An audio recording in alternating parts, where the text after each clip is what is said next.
2025 is coming to an end, and I've read a lot of manhwas, and a lot of manhwas came out this year. So I decided, let's not do one last ranking of manhwas before 2025 is over with. A lot of these manhwas are going to be manhwas that came out this year, as I've said, or just manhwas that I have read. This is going to be a very opinionated video. You don't have to agree with everything I'm saying. You're probably not going to agree with everything I'm saying, and I won't judge you for your opinions. So please do not judge me for mine. For this little ranking, there's going to be 4 tiers. The bottom one's going to be immediately no, meaning like I couldn't get into it, which is not my type of thing to read. And the second one is going to be I see potential. There was like a lot of manhwas that I see potential in, but it's just like they did something unnecessary that made me drop it, or it's just like something in there was like, no, it turned me off. And for the third one, I have I love it / it's all right. It's almost at peak, but it's not peak because it's just not checking off all my boxes. And then obviously for the last one, the top one is going to be peak. You guys know what peak means. That means I love it. And I will say this year I did not read so many manhwas compared to last year. I feel like I kind of slowed down on how many manhwas I was reading this year, but I did read quite a bit, especially the ones that came out this year. But for this little video, I usually just like name random manhwas and then I just tell you where I'm going to place it. I'm just going to read off what manhwa placed in each category, if that makes sense. So like, for example, starting off with like the immediately no tier, we have Hounds of a Sisyphus. I don't clock me for the pronunciation, I'm so sorry. Hounds of a Sisyphus. Yeah, I'm not sure. But for this manhwa, I was so very excited when it first came out because this was the same author as Dangerous Convenience Store, if I'm not wrong. And I thought this was gonna be like a cute little, you know, buff guy that looks intimidating, but it's actually like a teddy bear. No, this was like too. The beginning was like, I thought it was very cute. It was very like, you know, apocalyptic, very like different to me. But like towards the end, I was just like not feeling it at all, and it just was giving me like weird vibes towards the end. It's like there's nothing in specific that made me like hate this so much. I don't even hate it, it's just not my cup of tea. And that was the only one that is in the immediately no tier. I'm sorry for all the Hounds of Sisyphus fans. It didn't live up to my expectations. I'm sorry. Okay, and like I said, for the second one, the second tier is called I see potential, meaning it was good but something just threw me off. First we have Melting Point. I really wanted to like this manhwa, and now thinking about it now, this really reminds me of Heated Rivalry, but I don't think I liked it how the top was acting at a certain point in the manhwa, and I just dropped it because of it.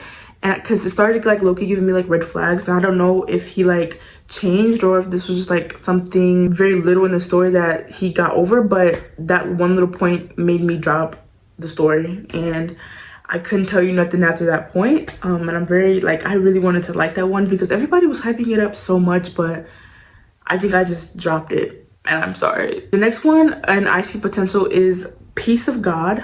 I don't know why I don't like this one. I couldn't even give you a reason why I don't like this one. I don't think I like the whole concept of the getting beat up and like getting turned on by that. I don't think that was for me. Like, if you like it, that's cool. I don't really think I could see the appeal towards it. The next one, I think this might give me some trouble, but it's called After a Meal. Oh my gosh, I really wanted to like this one too, but okay, what I was saying low-key did not make any sense, but basically I was saying I'm not really a fan of the trope when one is raising another one as a child and watching them grow up and then like getting attracted towards them. That's just not something I'm really into, and I don't really find the appeal to it. If they were not in this predicament and they're both for adults, I would like this way more. If it wasn't for that, that would definitely be like in an alright tier, but I couldn't stop thinking about that. Okay, for the next one, the I love it / it's alright tier, Playboy Tactics. Guys, I was reading this when it first came out too, and I liked it how like he was a gymnast, and it was like, I like sports because I feel like there's not a lot of sports manhwa, and I feel like this was very cute. And I liked it how they talked about like self-esteem, how to get your confidence back and stuff like that, and how the top was very patient with the bottom. And I don't know, I just feel like it's not peak, but it was something that I actually really enjoyed. I'm sure there were issues with this manhwa. I can't remember it bar for bar, but I remember actually liking this manhwa. The second one, I'm not sure if this came out this year, but it's called Golden Pair. I'm pretty sure this is like a second story to another story, but I really loved how the top was like a golden retriever. I feel like in most manhwas they're like big buffy alpha types, but he was crying and being so emotional, and I feel like that's really rare to see in manhwa, and I love the whole concept. For the peak tier, there's a story called Love at First Fright. I remember when this first came out too, and it was something different. It was kind of like about ghost and how this one guy had helped another guy get over his fear of ghosts, and like they slowly became friends, and then they started like, it wasn't like, oh my gosh, I don't know how to say it. It was very cutesy. It was cutesy. They still had their freaky moments, but I feel like it was more so cutesy, and it was very short too, by the way. I might go over this one before the year's over with, because I actually really liked this story. But I just really remember enjoying this one and thinking it was peak. So maybe all the ones I'm saying are good actually could be bad. Let me know. But these are just what my were. Oh my gosh, these are just what my opinions were when I first read them and wrote them down. But for the second one in peak, there's one called Our Sunny Days, and I remember this one being like about a countryside, which I don't read a lot of manhwas or BL manhwas about countrysides, and like one has a daughter, and then I don't even know what to say about these peak ones, because I just know that they're very cute and I really enjoy them. But the last one I'm going to have for 2025 that I was reading is called Release Your Persona. I just did a video about this one. I thought this was going to be a very red flag story, but I was proven very wrong.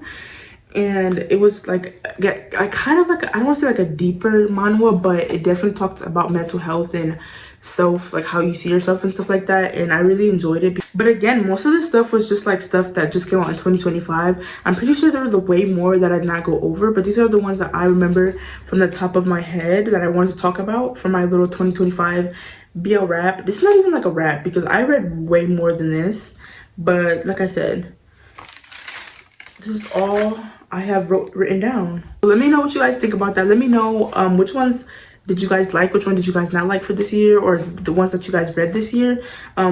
Please do not attack me for my ones that I did not like. I don't remember really liking these for some reason, and I can't even tell you why, because I read most of these like in the beginning of the year. The year is almost over with.